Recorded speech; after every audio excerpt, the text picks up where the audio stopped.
No, so you gotta take a look at the screen behind you. You guys familiar with this mural?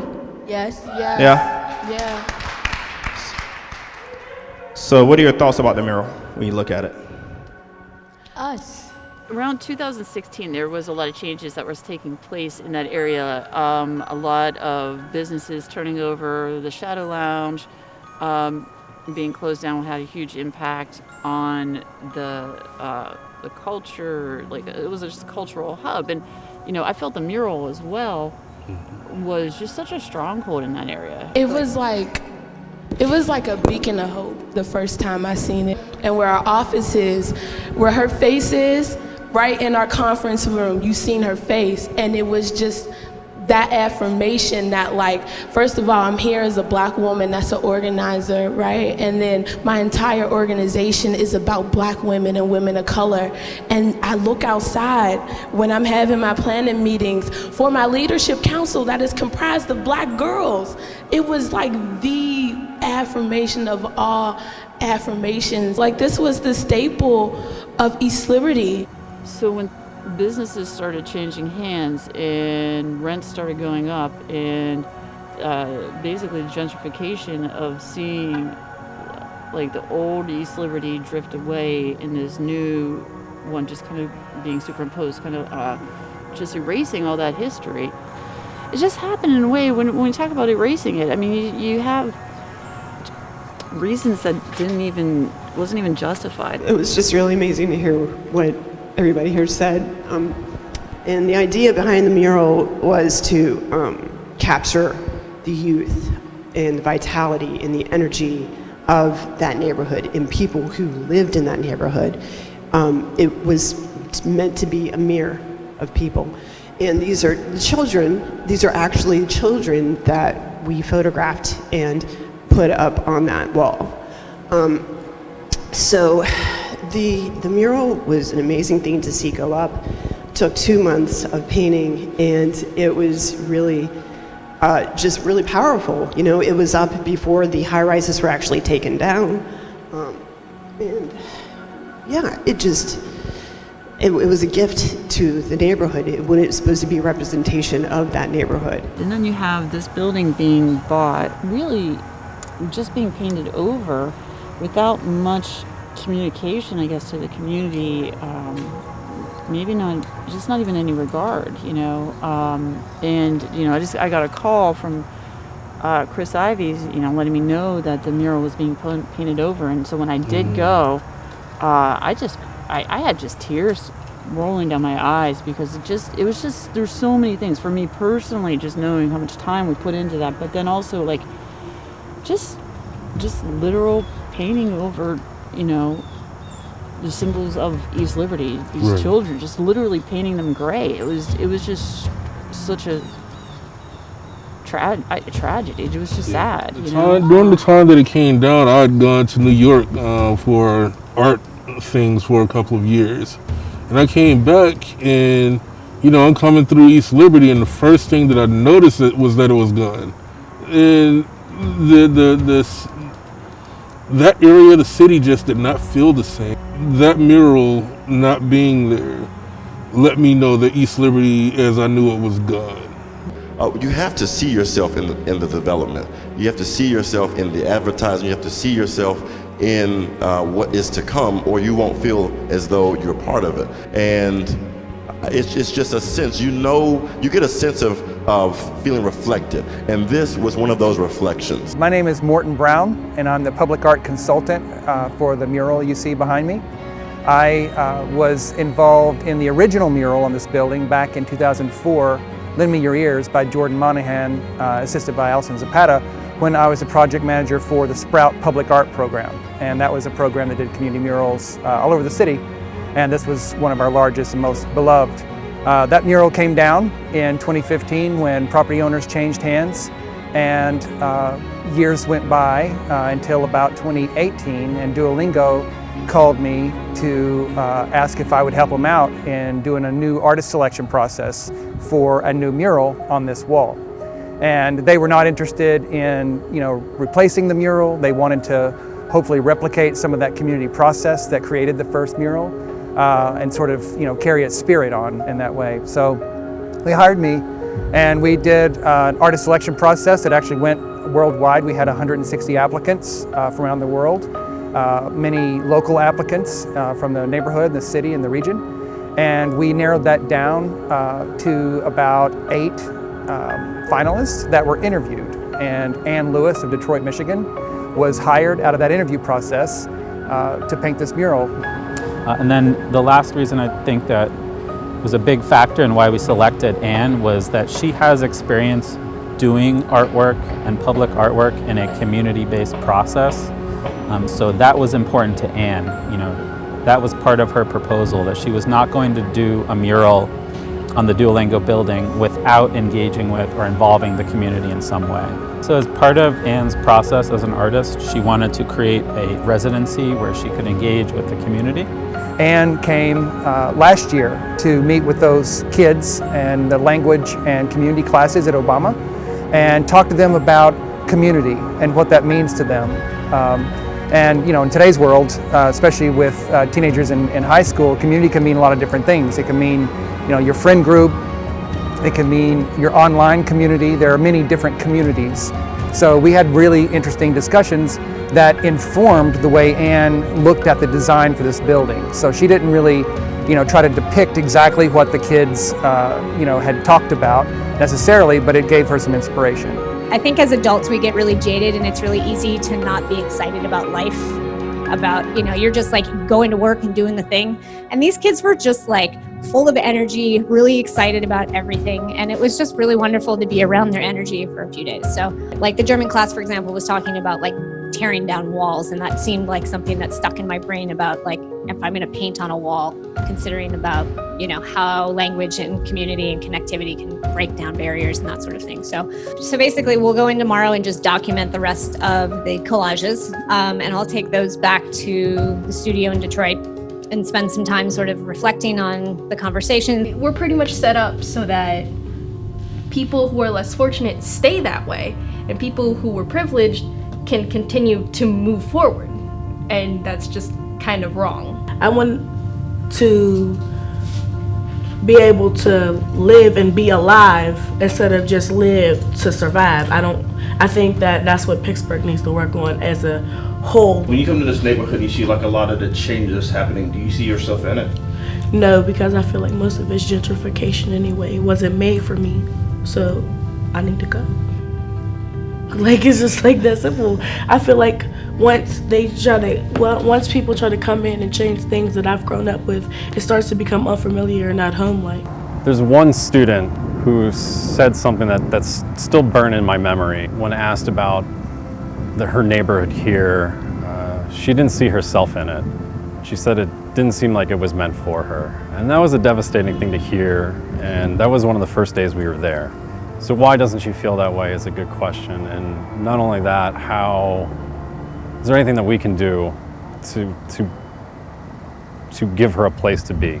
Looking back at the engagement with the Obama students, I think about being in a classroom with 30 kids and, you know, having a discussion or making art together, and that just feels like it's actually impossible right now. What we did there was really special for me because I think I walked in thinking, oh my God, teenagers, they're so scary. But these kids were thoughtful and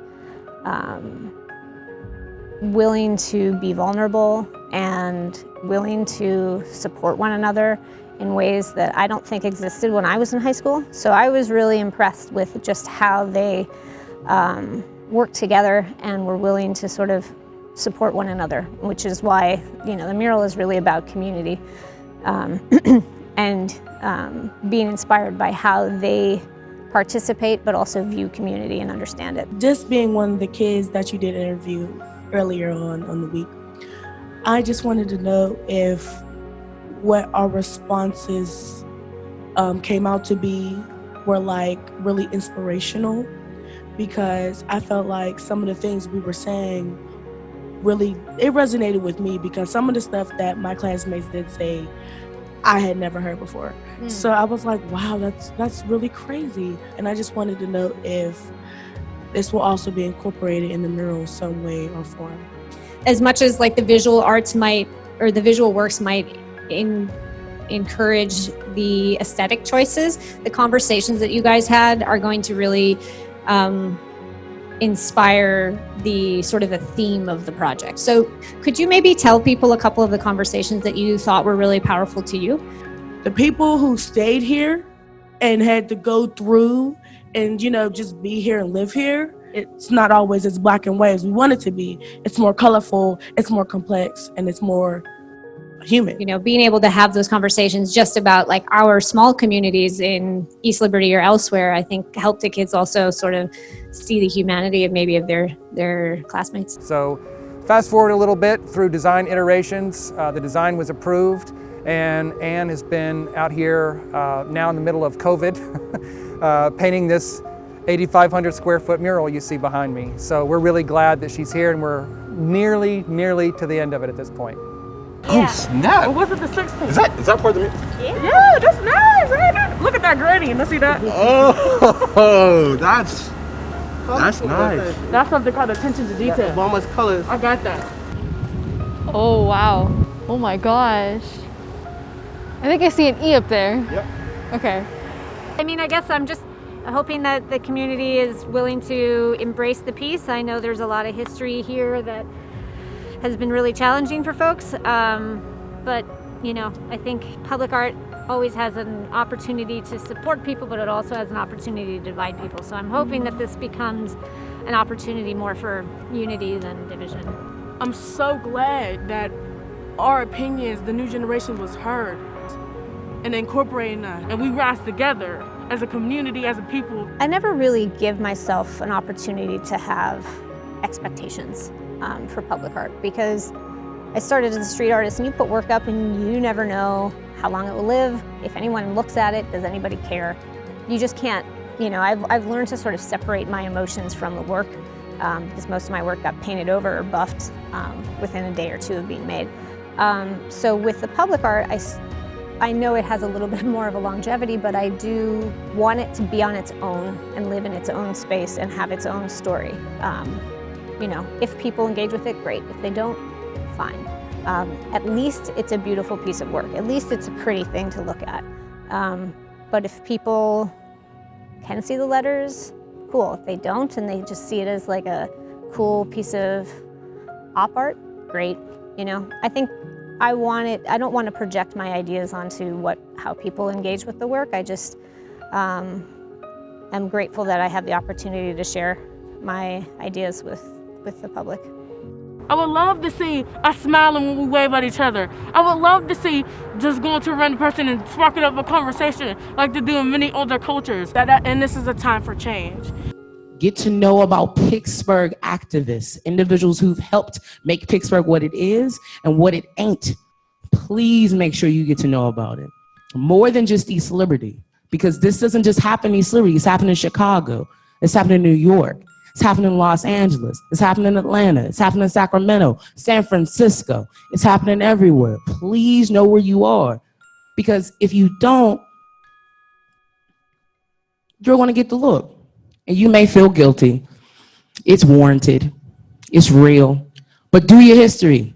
Know what it's about.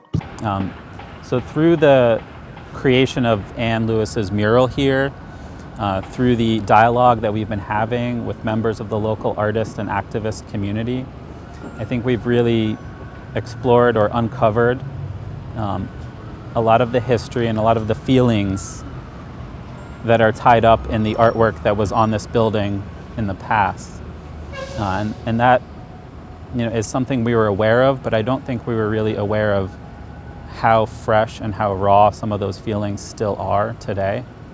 And so through these conversations, these dialogues that Anne and others were having together, we realized that Duolingo has a role in this, and that Duolingo has an opportunity to try and do something about it. One of the things that came up in community discussion during this mural was an unrealized proposal from Natik Jalil and Alison Zapata, who had, unbeknownst to us, had proposed a mural for the interior space of this building back in 2016 when the other mural came down. So there were still hurt feelings about that mural not being that mural not being realized. So Duolingo chose to step in and fund that project in total. So the reason we've asked you to come here today is so that we can talk about the progress we've made and some of the ideas that we have. We didn't want you to have to wait too long and to assume that there's, no ongoing discussion around this, because there is. So the first thing that I want to talk about that we'd like to do, we understand that Natick and Allison have a vision for a mural that they wanted to create that has not been able to be realized or come to life yet. So we want to propose that we would like to help make that possible with an art grant to Natick and Allison. And we've been authorized to do that in the amount of $20,000. So that's the first step. It's been nothing less than amazing how things have progressed from there. Like beyond anything that I would have expected. The discussion showed a lot of courage to speak up and speak to an organization that just seemed like there was no expectation that we were going to do anything. We would just listen, but we wanted to hear what people were saying. I honestly had braced myself for it to go nowhere. I honestly thought that we'd have some talks and, it would, their promises would be made and then there will be nothing. However, when we had that call, that conference call where they're like, this is what's gonna happen, it took everything in me to keep my jaw from hitting the floor. And it was beyond, they went beyond what they initially suggested. I was just like, I was blown away, to be honest. I had to, when they announced it on that video call, I kind of looked around, I was scanning everybody else's faces, is this real? Is this really happening? Yeah. And little side chats were like, oh my God, holy bleep, bleep, bleep, so it was really cool. Just to know how far you can go with the right amount of respect and right amount of support and dignity, it's going to be amazing. So this is only part of it. This mural, which we thought was going to be an end product, was just, it seemed like it was the catalyst to begin discussions again with some really important people in the community. Some people that, for the most part, we didn't really know about, at least I didn't, until we were introduced to them. What came of it is Duolingo taking a position to fund artists and art in the neighborhood. It was through these conversations that we were forced to kind of understand how we can be better neighbors and how we can support people who would otherwise receive neglect. And that's where the decision came from to do something more than just create a piece of artwork on our building. We wanted to use this as an opportunity to create something for other artists in the community and to make sure that Duolingo's growth and success is also contributing back to other artists in East Liberty. So from this, we've decided to create a community arts fund where we'll be able to give grants to other local artists and arts organizations. And the idea is that hopefully a few years from now, this community arts fund will lead to the creation of several other pieces of public artwork, and that we can all eventually be able to walk through this neighborhood and point to these pieces of public artwork and feel good that we have built something together here, that we have given something back to the community. And I think one of the reasons why we want to focus on public art is that art is something that can benefit everyone in the community in the sense that it's available to everyone and everyone can enjoy it. I feel like things are sort of turning around a little bit. I think some of the justice that I think the community was wanting to see is starting to come out. And I think this has been a huge realization to Duolingo. I feel like their mission has always been, perhaps noble, if you will. They already see themselves as having this global user group and this global community but to see them to kind of step out into their own community right here, their international headquarters right here in East Liberty, Pennsylvania, it's a wonderful thing. And for them to, notice their role as developer, as tech giant, as perhaps a gentrifier, but turning that around in just ways that they can do. I see a lot of this as just big steps forward in a whole lot of ways, and I'm really excited to see what we work through as a community together. That's what communication is, right? And that's why language is so important. Being able to have those conversations just about like our small communities in East Liberty or elsewhere. The beautiful thing about this country is that we are communities of global cultures. We have people from all over the world who live here, and they can live in tiny little cities, or they can live in cities like Pittsburgh or New York City. And I think that interconnection of culture, also, our diversity, as so many people say, our diversity makes us stronger. And so how do I translate those kind of conversations is really an exciting prospect. I think that's, again, it's America, and we've got people from all over the world, so let's celebrate all of that.